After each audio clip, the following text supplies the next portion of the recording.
السلام عليكم ورحمة الله. أهلا بيكم في يوم جديد وفيديو جديد. يا رب كلكم تكونوا بألف خير.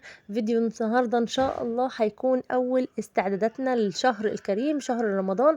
اللهم بلغنا رمضان على خير يا رب. النهاردة إن شاء الله هنتكلم مع بعض عن طريقة للإدخار هندخر بيها إن شاء الله للشهر الكريم.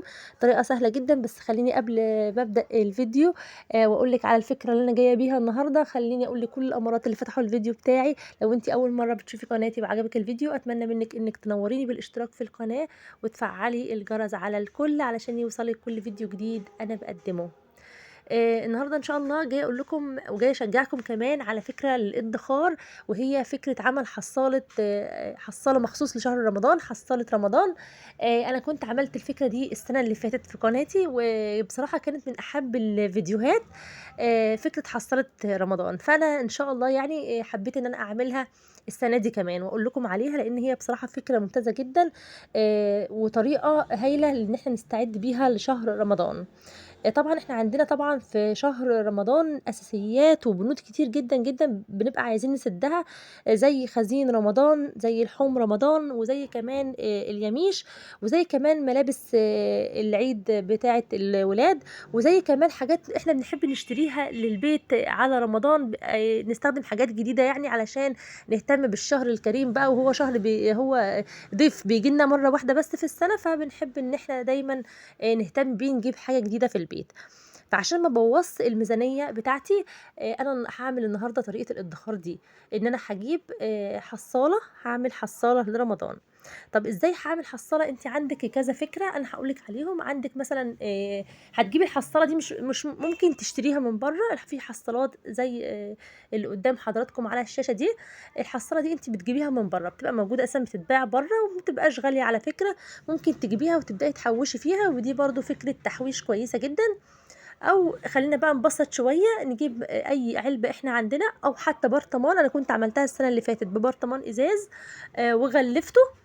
المرة دي ممكن تجيبي علبة بتاعت سمنة، أو أي برطمان عندك سواء إزاز أو حتى بلاستيك، وتغلفيه بالطريقة اللي تعجبك وتحطيه قدامك في المطبخ. طب مش عاجبك ان انت تجيبي الحصالة من بره او حتى تجيبي برطمان، ممكن اي علبة بلاستيك عندك قديمة ما بتستخدميهاش في المطبخ، اي لانش بوكس قديم عندك في حتة مثلا مكسورة كده مش بتستخدميه، ركناه طلعيه وحطيه عندك على في درج المطبخ جنب منك كده، في درج من ادراج المطبخ اللي انت ايدك مش عليها على طول. وكل ما يبقى معاكي اي فضه تحطيها زي الصوره اللي قدام حضراتكم كده، وتحطيها وتمليها بالفضه اللي هتبقى معاكي. طب ازاي انا حامله الحصاله بتاعتي؟ ودي الافكار اللي هقول لكم عليها دلوقتي. تملي الحصاله ازاي من غير ما تاثري على الميزانيه؟ دلوقتي انت طبعا بتنزلي كل يوم مثلا تشتري طلباتك من بره. لو انت مثلا من النوع اللي بينزل كل يوم السوق او كل اسبوع، فانت لازم وانت بتنزلي السوق تحاولي ان انت تدخري وتحطي في دماغك، مثلا لو انت هتصرفي مثلا 150 جنيه في السوق، تجيبي طلبات السوق بيهم، فانا لا هحاول ان انا اوفر منهم. يعني بدل ما تجيبي حاجه الخضار والفاكهه، بدل ما تنزلي مثلا في وقت متاخر، لا احنا هننزل بدري شويه خالص، هنبص نلاقي الاسعار تكون اهدى شويه، او اخر النهار.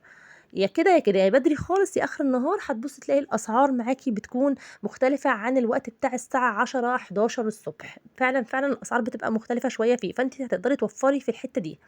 دي فكرة من ضمن الأفكار. الفكرة التانية ان انتي وانتي رايحة اي مواصلات، بتركبي اي مواصلات، بيتبقى معاكي دايما في المحفظة بتاعتك او في شنطتك دايما فلوس فضة، بتبقى معاكي نص جنيه، جنيه، زي ما يكون. اي فلوس هتتبقى معاكي بقى ياما شوية، هتاخدي الفضة دي كلها وهتبدأي ان انتي تحطيها في الحصالة الخاصة بشهر رمضان. اي بقى فلوس هتتبقى معاكي فكة من اي مشوار انتي رايحاه او اي مكان، او اي فلوس فكه في شنطتك. دي كانت الفكره التانية. الفكره التالتة ان انت دايما وانت بتنضفي المطبخ، لو عندك مثلا علب بلاستيك طلعت منك، ازايز ما انتش محتاجاها، اي حاجه عندك، حله قديمه مثلا مش هتطبخي فيها خلاص وحاسه ان هي خلاص استهلكت جدا وباظت، الحاجات دي ما ترميهاش، حاولي ان انت تجمعيها كلها في كيسه وتبداي ان انت تبيعيها لاي حد من الناس اللي هي بتاعت الحاجات القديمه او الربابيكيا. وفلوسها صحيح بتكون بسيطه، بس الفلوس البسيطه دي انت هتاخديها وتبداي ان انت تحطيها برضو من ضمن الحاجات اللي انت ممكن تحطيها في الحصاله. يعني احنا هنحاول ان احنا نملأ الحصالة من غير ما نأثر على الميزانية. الفكرة اللي بعد كده، لو انت ميزانيتك يومية، ابدأي انك انت تشيلي كل يوم من الميزانية 5 جنيه بس، يعني 5 جنيه بس هتبدأي ان انت تشيليها. وكل يوم لو انت مثلا ميزانيتك اليومية مثلا هنقول مثلا 100 جنيه، انت مخصصه 100 جنيه دي انا هشتري بيها حاجات النهارده، 150 جنيه على حسب ميزانيتك، 200 جنيه. كل واحده فينا مختلفه عن التانية على حسب الميزانيه بتاعتها.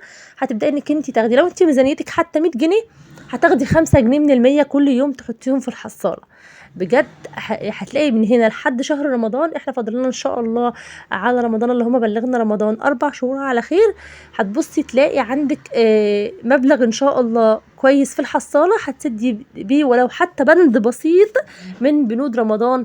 ان شاء الله حتى هجيب بيه حاجة جديدة على رمضان. الفترة اللي بعد كده ان انا احاول اوفر شوية من مصروفي اللي انا بجيب بيه للولاد حلويات من بره وبسكوتات وحلويات من بره، لا ان احنا نعملها في البيت بطريقه موفره واقتصاديه. واليوتيوب مليان عندي وعند غيري وصفات كتير جدا تنفع لللانش بوكس وتنفع لاولادنا، موفره وحلويات حلو وحادق، فنقدر ان احنا نعملها في البيت بشكل موفر، ونوفر كمان من المصروف شويه في حصاله رمضان، ونعلم كمان ولادنا في نفس الوقت الادخار.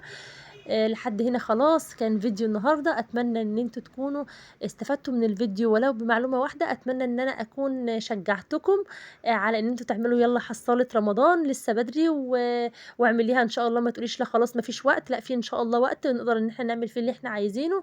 وحابه اقول لكل الامارات اللي فتحوا الفيديو بتاعي، لو عجبك الفيديو ما تنسينيش في اللايك، واشوفكم ان شاء الله في فيديو جديد، والسلام عليكم ورحمه الله وبركاته.